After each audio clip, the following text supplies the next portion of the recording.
School যেন একটা বিনোদনের জায়গা হয়, এটা যেন কোনোভাবেই বাচ্চার কাছে যেন বোঝার কেন্দ্র না হয়, এটা যেন স্কুল বিনা হয়। আমরা একটা প্রোগ্রাম নিয়েছিলাম, সেটা হলো যে প্রত্যেকটি ইউনিয়নে একটা করে মডেল স্কুল আমরা সিলেটে দিয়েছিলাম। এই তোমাদের কিছু করা হয়েছে, বাকিটা অনগোয়িং চলছে। আমি এখানে অনুরোধ করবো যে প্রত্যেকটা ইউনিয়নে একটা প্রাইমারি স্কুলকে যেন মডেল স্কুল করা হয়। সেটা কালার থাকবে, ভিন্ন ভিন্ন কালার, খুব সুন্দর রঙিন করে স্কুল।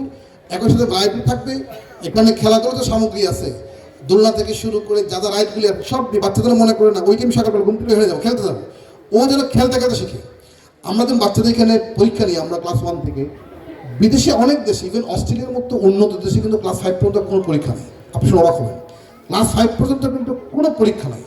ও বাচ্চার যে পারফরমেন্স, মানে ও খেলাধুলা কেমন, ও কেমন বিহেভ করে, ও কেমন সিনসিয়ার, ও কারিকুলারটা করে কিনা, এইগুলোকে অ্যাসেসমেন্ট করে তাকে গ্রেডিং করা হয়। সেখানে কিন্তু আপনার এই যে মুখস্থবিদ্যা পড়া হয় না, কারণ আমরা আসলে যে এই যে মুখস্থবিদ্যা করে আমরা বড় হয়েছি, ধরুন এখানে আমরা যারা বড় হয়েছি, আমরা একসময় কিন্তু কি আপনারা অনেকে করছেন, ধরুন কবিতার লাইন একদম তারই ক্রমশ মুখস্থ করছি। এখন কটা কবিতা মনে আছে বলেন তো দেখি? আমার নিজেরই একটা মনে নেই। তো সুতরাং দিন শেষে এই মুখস্থবিদ্যা আসলে কোনো কাজে লাগে না, যদি সেটা বুঝে আমরা পড়তে পারি তাহলে কাজে লাগবে। এই জন্য আমি অনুরোধ করবো যে আমাদের সন্তানদেরকে একটু যুগোপযোগী শিক্ষা আমাদের এখানে দেওয়ার করতে হবে, আমাদের চেষ্টা করতে হবে।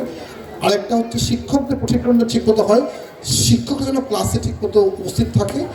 কারণ এই শিক্ষকটাই কিন্তু আসলে একটা জেলাকে, একটা উপজেলাকে, একটা অঞ্চলকে কিন্তু তৈরি। আমি একটা নাম বলি, এখন বললে চিনবে না, নাম সরাসরি বলছি না। বাংলাদেশে একটা কোচিং সেন্টার আছে, এই কোচিং সেন্টার একটা এলাকাকে অনেক দূর এগিয়ে নিয়েছে। সেটা কীভাবে জানেন? ওইখানে হলো মূলত ক্যাডেট কলেজ কোচিং করা হয়।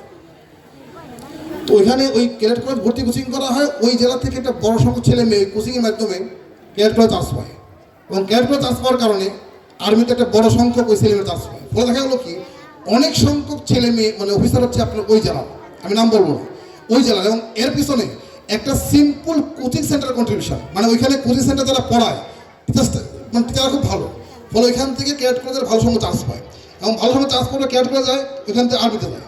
ফলে দেখা গেলো কি, আর্মিতে একটা বড় সংখ্যক কিন্তু ওই জেলার রেশিও অনুযায়ী ওই জেলা অনেক বেশি। এবং দেখা গেলো কি, স্টাডি করে দেখলাম যে আমরা এটা মূলত কারণটা হচ্ছে ওই কোচিং সেন্টারের কন্ট্রিবিউশন। তাহলে আমি মনে করি এই যে আপনারা যারা এখানে কিন্ডারগার্টেন চালাচ্ছেন, যদি এই প্রতিষ্ঠানগুলি যদি আপনারা ভালোভাবে চালাইতে পারেন, ঠিক মতো চলে, এবং বাচ্চাগুলোকে ঠিক মতো নার্সিং করতে পারেন, তাহলে কিন্তু আপনারা কিন্তু আমাদের যে এই উপজেলার উন্নয়নের জন্য অনেক বড় ভূমিকা রাখতে পারেন আগামী দিনের জন্য। সুতরাং আমি অনুরোধ করবো যে আপনারা যারা এই প্রতিষ্ঠানগুলি চালান, এইটা কয় টাকা বেতন পাইলেন কি পাইলেন না, তার চেয়ে আপনি কি কন্ট্রিবিউশন রাখতে পারছেন আগামী দিনের জন্য, এটা কিন্তু আপনার বড় চাওয়া, বড় পাওয়া। আমি মনে করি যে এই প্রতিষ্ঠানগুলো সেই সুযোগগুলি আছে, আপনারা এটা মাথায় রাখবেন। আমরা আমাদের পক্ষ থেকে যেখানে যা করার আছে, আমরা সরকারি চাকরি করি, আমাদের মনে সংসদ সদস্য মতো আছেন, যেখানে সীমিত সম্পদের মধ্যে যা যা হেল্প করে অবশ্যই আমরা করবো। একটা ট্রাস্টের কথা বলা হয়েছে, এখানে শিক্ষা যদি বৃত্তি বাড়ানো যায় আমরা অবশ্যই চেষ্টা করবো। আমি একটু জানি যে এটা কীভাবে চলছে, কী কী বিষয় আমাদের কন্ট্রিবিউশন করার কী সুযোগ আছে, অবশ্যই আমরা এটা করবো। সরকার বিভিন্ন দপ্তর থেকে বা আমাদের ব্যক্তিগত তরফ থেকে আমরা অবশ্যই চেষ্টা করবো।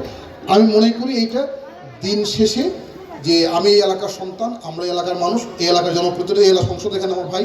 তো সুতরাং আমি মনে করি যে আগামী দিনে যদি এখানে এই এলাকায় এগিয়ে যায়, এটি আমাদের সফলতা।